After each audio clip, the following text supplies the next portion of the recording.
Sanse, good evening. I'm Chris Nachkite. Welcome to APTN National News. Thank you for joining us.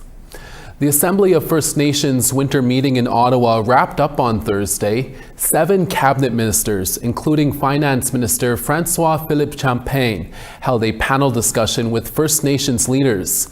Similar to what the Prime Minister said the day before, they focused on engaging and partnering with First Nations in the economy. APTN's Fraser Needham starts us off. The Finance Minister stressed these are challenging times economically, and the government wants First Nations to be part of the solution. Indigenous partnership is essential to speeding up major projects, unlocking economic growth and strengthening Canada's position at home and abroad. And the only way to do that is to do it together. Crown Indigenous Relations Minister Rebecca Alty echoed this point of view. With this budget, we were really working on putting forward measures that strengthen First Nations' economic power and autonomy. We're investing in capacity, expanding access to capital, and making sure opportunities don't bypass First Nations. Indigenous Services Minister Mandy Galmasti said the government values critical services delivered to First Nations. She explained that's why her department only got a 2% funding cut in the recent budget, compared to deeper cuts in other departments. But at the same time, Galmasti said her department is looking for efficiencies. We have the task to innovate and transform service delivery. We are doing that by moving into a new mode of offering high-quality services that are easier to access, faster to navigate, in some spaces modernized, where communities are able to receive through a one-window, single approach. While the government is eager to partner with First Nations on certain economic projects, it is clear others are not deemed to be in what the Liberals defined as the national interest. Algonquins of Pikwakanagan First Nation Chief Greg Sarrazin asked if the One Economy Act could be used to address the massive First Nations infrastructure gap. Will you commit to closing the First Nation infrastructure gap through the Major Projects Office, Building Canada Act, or other mechanisms? And was told politely no by Alty. It's not quite designed that way, just because it's about more like the Impact Assessment Act and other permitting and regulatory processes. And so a lot of the challenges in developing community infrastructure, that act wouldn't address. Fraser Needham, APTN National News, Ottawa. Some First Nations are feeling they do not have a seat at the table with the federal government, including with the Assembly of First Nations. Frustration towards both parties was evident at the AFN's Special Chiefs meeting in Ottawa today. However, 3 chiefs representing Treaties 6, 7, and 8 had a closed-door meeting with the Prime Minister. APTN's Savannah Craig reports. Prime Minister Mark Carney signed a Memorandum of Understanding with Alberta Premier Danielle Smith 1 week ago. Some First Nations governments are feeling left out of the equation. Now, some chiefs are finally getting a seat at the table. There was a few things that were talked about, the pipeline, the MOU between the federal government and Alberta, the water issue. Chief Vernon Watchmaker was one of the 3 chiefs who were invited to the closed-door meeting with Prime Minister Carney late Wednesday afternoon. It's been a tough one because we heard many times before the good working together, working more closely with the First Nations, and nothing really came of it. But what we're looking for is that in good faith, like it says in a treaty, in good faith, that we work with you. But some chiefs still haven't had the chance to speak with Prime Minister Carney. Chief Jacko, please. We understand. Frustration over the inability to share concerns with the Prime Minister, a similar sentiment other chiefs have had.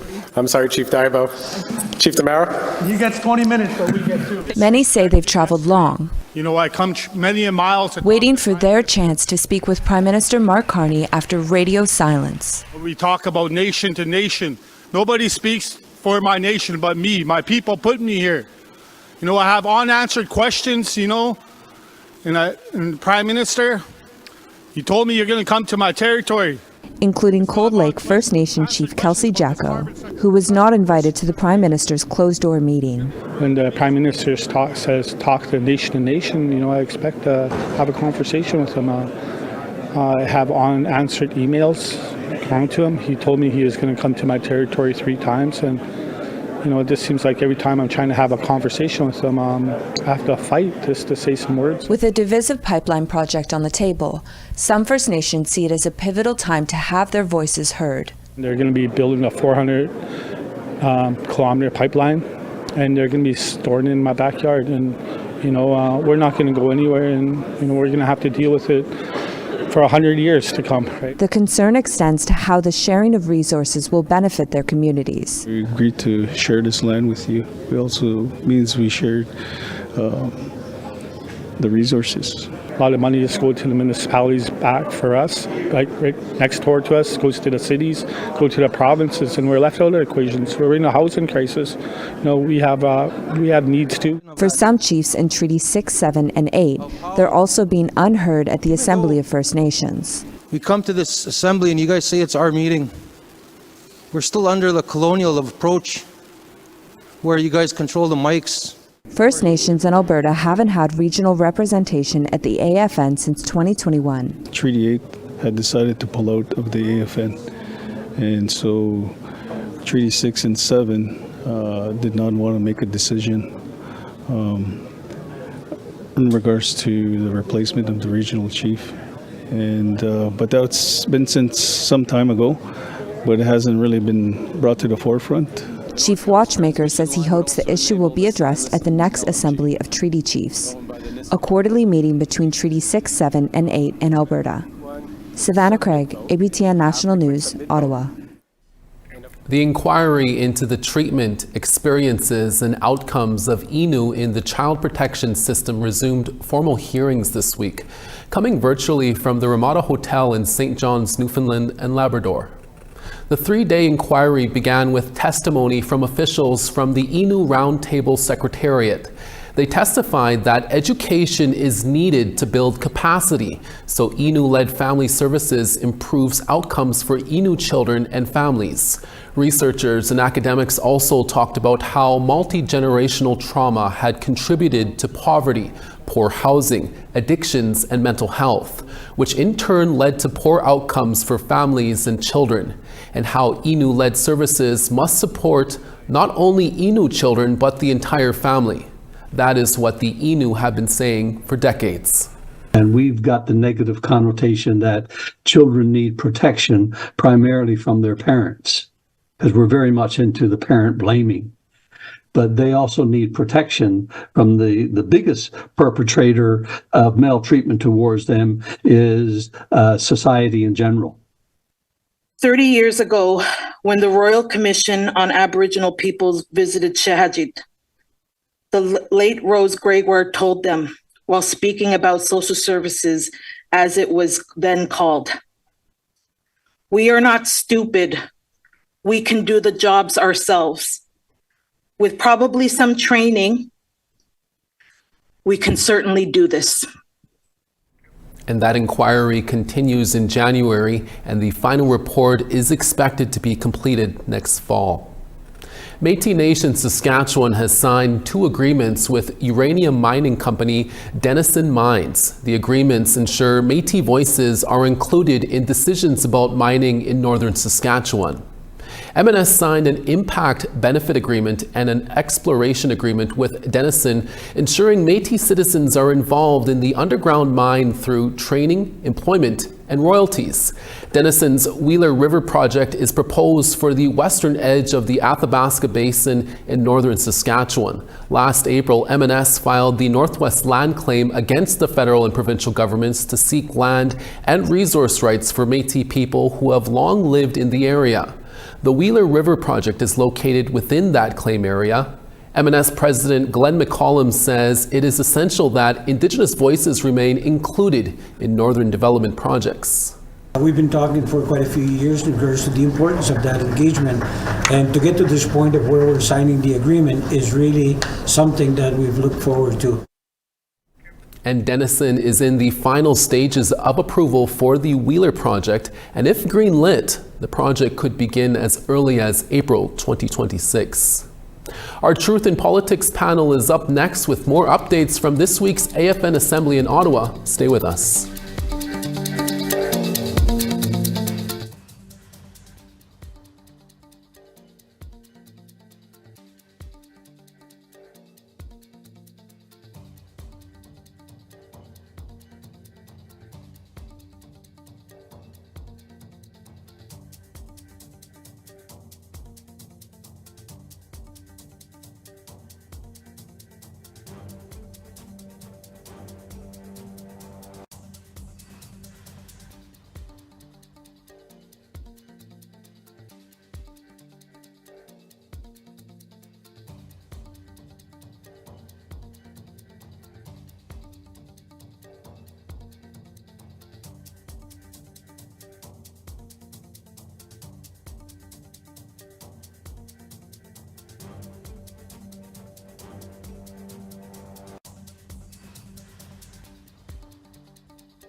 Thanks for staying with us. A First Nation community in northwestern Ontario has been named one of the largest shareholders of the First Nations Bank of Canada, or FNBC, which made a major economic announcement this week at the Assembly of First Nations annual meeting in Ottawa.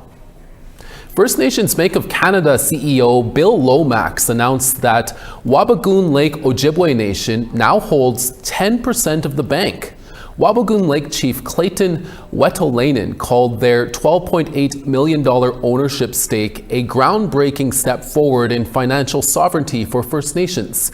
FNBC and their newest stakeholder says the deal comes with a social mandate of serving communities. Lomax is hopeful that all FNBC stakeholders will allow the bank to invest more than $200 million of capital in First Nations communities. Chief Wetolainen says the ownership will allow his community to progress in developments that support self-determination. The impact on our community is a tremendous opportunity. We have a lot of entrepreneurs in the community. We have infrastructure projects. We have a roundhouse that we're planning, also a cultural center. So looking for that infrastructure catalyst of financing is tremendous. When you look at all the nation building type work that a nation like this would want to do, all of those require income, all of those require money. So they want to have a good investment that will bring a return to them so that they can pay for things like language revitalization, elder care, housing, all these good things that you need as part of your community. So it has very much has real world impacts. Time for this week's Truth in Politics panel. As you know, the AFN is busy with their winter assembly this week in Ottawa. The Prime Minister was also there just days ago to talk about the proposed pipeline linking Alberta to the northwest coast of British Columbia. Last week, Carney and Alberta Premier Danielle Smith signed a memorandum of understanding to build one. Pasquale Strategies' Jennifer Lewitz is here, and so is Winnipeg Free Press columnist Niigaan Sinclair. Your turn to go first this week, Niigaan. Is it safe to say that the AFN stuck to a rights-based agenda this week, as opposed to internal infighting by addressing the Prime Minister in person about his proposal for a new pipeline from Alberta to the West Coast? Well, it's hard to say that they're unanimous, but whoever was there was unanimous. Of course, missing major contingencies or constituencies, around from Alberta, which of course has a lot to do with the Alberta-Canada Memorandum of Understanding involving this pipeline. So what we've got is who's ever there at the AFN, which is probably the majority. And not only is it the majority, but it also includes a very key area of BC First Nations, and for the rest of the chiefs in the country to stand with those BC First Nations, to stand up for Indigenous rights and to say that there is simply not going to be some sort of dictation from the Canadian government or the Alberta government on any resource project without First Nations involvement from the outset, not some sort of consultative role way down the line, but that First Nations have to be involved in a key area involving even just becoming, let's say, the proponent or becoming at the very first stage of even the idea coming to the surface. So would I say that there is a rights-based commitment? Yes. I think, though, it's very indicative of some of the toxicity that the Canadian government is revisiting after 10 years of very progressive steps. This Carney government is very much looking much more like Stephen Harper than Justin Trudeau. Is that how you see it, Jennifer? And where does the Assembly trying to oppose this national building project leave us, especially with just about every Alberta chief not being at the Assembly and the Assembly passing a resolution to reject the pipeline? Well, it's kind of hard to understand, at this point, how the government can talk about consultation in the way that they have been when we saw Bill C-5 go forward as fast as it did, and then the conversations around a pipeline come immediately afterwards. I did watch some of the House of Commons clippings where, they were saying we would never build a pipeline without consultation, but you just rammed through Bill C-5. So on the AFN front, it's how effective are you actually in this space anymore if these things are being rammed through as quickly as they are? And, we had that roundtable discussion or whatever it was where all the chiefs were brought into Ottawa, during the height of Bill C-5, and AFN kind of facilitated some of that, but it was just so rushed. It was one day. And I think it's at the point now where we are seeing nations across Canada assert their own jurisdiction and say, you know what, these bigger bodies or political lobbying groups aren't actually speaking for us anymore. Go back to the grassroots. And it's going to be difficult, but just start with the treaties. Treaty 6, Treaty 8, Treaty 4, go back to the nations within the treaties. That's where it all starts. And I think the higher level some of these different political organizations get, the more, out of touch they seem to be getting. And I don't know if AFN even has the political weight anymore to even stop a pipeline, even if they wanted to. I think that this is all going to be back to the grassroots, back to the members, and to the chiefs of these nations that are actively advocating, as we've seen in Alberta. And Niigaan, Chief Linda DeBassage and quite a few others were very vocal, telling the Prime Minister that boil water advisories would be a no-go in Ottawa or Toronto. This is a bread and butter issue that did make it to the floor. We know all about this, but will the Prime Minister actually do something other than give more promises? I just want to revisit just a second ago what Jennifer said. This is literally the most liberal-friendly AFN you could ever have. When you have Grand Chief National Chief, Cindy Woodhouse-Neepanak, who's the former chair of the Aboriginal People's Caucus of the Liberal Party. Like, name me a more Liberal-friendly AFN. And yet you still have these issues involving First Nations being an afterthought for many of these resource projects. Now, getting to the boil water advisories, can we be done with the idea that boil water advisories is some kind of policy initiative of the federal government? Why don't we just treat Indigenous peoples like human beings? Like, let's try that out. Let's stop saying, oh, well, we're going to deal with boil water advisories. Like, how about we just don't even converse about it and you just do it? Because the fact is that First Nations, in theory anyways, according to the Canadian government, are part of the Canadian state, part of the Canadian government legally under the Indian Act. And so they should be treated like every other Canadian, to be provided just decent infrastructure in which you can turn on your tap in your house, have decent water. Not only that, you can drink, water you can use for your brushing your teeth, water that you can use to raise your family and to thrive like every other. The fact that we're even talking about this as some sort of goodwill of the government to deal with boil water advisories, that's what they're talking about when they say this is a no-go issue.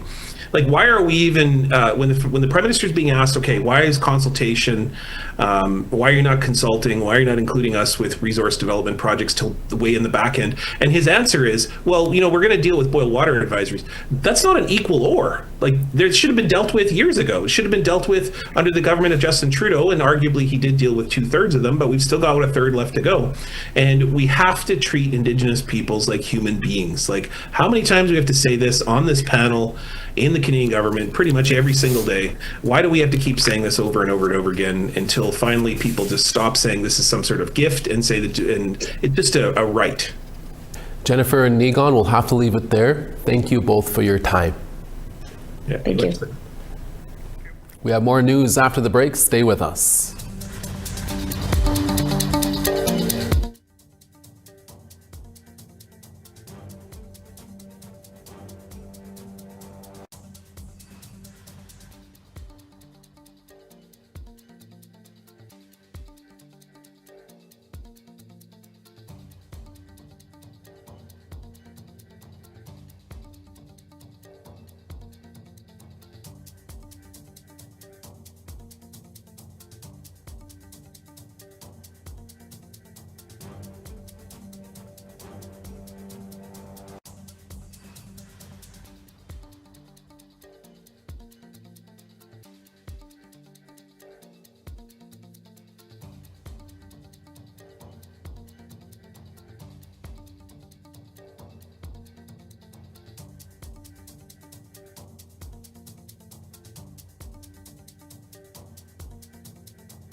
Welcome back. Time now for our photo of the day. Crystal Shackley sent in this stunning photo. Looks like a cold, brisk morning as the heat is still coming off the ground and meeting that cool winter air. Thanks for sharing that picture with us, Crystal. Send us your pictures to share at aptn.ca, and don't forget to include any helpful details such as when and where the picture was taken. Time now for tomorrow's weather forecast. Me Gwetch for staying with us. Halifax -1 and clear skies, -4 in Charlottetown. Nuujauak -6, La Grande River sunny and -12. Quebec City -10, Montreal -5. Sarnia -1, London 0. Timmins -5, Sioux Lookout -9. Churchill sunny and -17, God's Lake -13. Dauphin -7, Princess Harbour -8. Sunny in Saskatoon at -9, Regina -4. -21 in Stony Rapids, La Ronge -12. Fort Chipewyan -20, Fort McMurray -18. Lethbridge 0, Medicine Hat 0. Quesnel 3, Kamloops 5. -19 in Fort Nelson, Smithers 2. A Burr -30 in Old Crow, Rock River -28. -24 in Yellowknife and sunny, Trout Lake -22. -21 in Sax Harbor, Fort McPherson -28. Baker Lake -20, Whale Cove, clear skies and -21. And Clyde River -12, Iqaluit -8 and sunny. Nation to Nation host Karen Pugliese spent a good chunk of this week at the AFN's Chiefs Assembly. Here's a preview of what she heard from the AFN for tonight's episode. Coming up on Nation to Nation, we're bringing you some key moments from the AFN Special Chiefs Assembly. We'll dig into where Bill S2 is headed and explain the disagreement on how to end the second generation cutoff. We've also got Prime Minister Mark Carney's first appearance at an AFN Special Assembly. Despite all the reassurances, some chiefs just still aren't sure he supports free, prior, and informed consent. And we'll check in with Chief Cindy Woodhouse-Nepinak on what she's thinking about how this year's assembly has played out. We've got that coming up in just a matter of minutes. APTN Investigates also returns this week with an all-new episode. Journalist Christopher Reed looks into a recent eruption of residential school denialism. Fired academic Francis Whittleson has been showing up on university campuses to question aspects of the history of residential schools in Canada. Here's a preview. Achieving reconciliation, as I observed, is like climbing a mountain. It will not always be easy. There will be storms, there will be obstacles. Our goal is a just one, and it is also necessary for our children. Canada's Indian residential school era has become a central part of our national identity. The federal policy to kill the Indian in the child has had lasting impacts still being felt to this day. More recently, the discovery of what are believed to be unmarked graves of children has brought the discussion surrounding truth and reconciliation back to the forefront. But there has been an eruption of late of what some academics call residential school denialism. We're proceeding on the basis of a falsehood. The lie that 215 bodies were found at the Kamloops Indian Residential School. The remains of 215 children have not been confirmed. We had heard that Francis Whittleson, an alleged denialist, was coming to Winnipeg to speak at local university. I'm not leaving. During her two-day visit, we watched the effect her words and presence had on the Indigenous community, and saw that while having to push back against denialism is an unwanted task for knowledge keepers and academics, it's a necessary one at this moment.